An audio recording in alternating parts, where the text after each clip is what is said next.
কার বাসা এটা? আমার বাসা। প্ল্যান করে লন্ড্রির কথা বলে এনেছো? যা ইচ্ছা ভেবেন। আমার ফ্রেন্ড অ্যান্ডি আরও প্রার্থনা। আমি তোকে চিনি, ও তো সারাদিন শোরুমে এসে ঘোরাঘুরি করতো। ও আমাকেও প্রপোজ করেছিল, কিন্তু আমি ওকে রিজেক্ট করে। তো সবাই একই ইউনিফর্ম পরা থাকে, তাই আমি বুঝেই প্রপোজ করে ফেলেছি। কিছু মনে করো না বোন। তুমি ব্যাগ নিয়ে এসেছো কেন? লন্ড্রির জন্য কাপড় নিয়ে এসেছি। ওয়াশিং মেশিন নষ্ট, তাই ও আচ্ছা আচ্ছা। এটাই আমার রুম। নাইস রুম, বেশ গুছিয়ে রেখেছো তো। Thank you. আমারই টপটা ধুতে হবে। তোমার কোনো টি শার্ট আছে? বাইরে যাও, আমি চেঞ্জ করবো। আমি বাইরে টাইরে যেতে পারবো না। তাকাবে না, পেছনে ফেলে একদম খুন করে ফেলবো। পেছনে ফেরার সামনেই যথেষ্ট।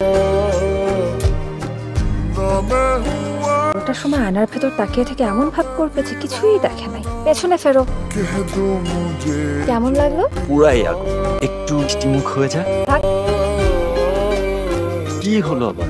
মাসের সময় প্রাইভেসিটা খুব ইম্পর্টেন্ট। আমার বন্ধুরা বারবার উকি মেরেছে, আমার ভালো লাগে না। এত ছোট কেন? এটা ও না অন্য কারো? এমনি তাকাও কেন? এটা তোমার না অন্য কারো? এটা আমারই, নেড়ে দাও।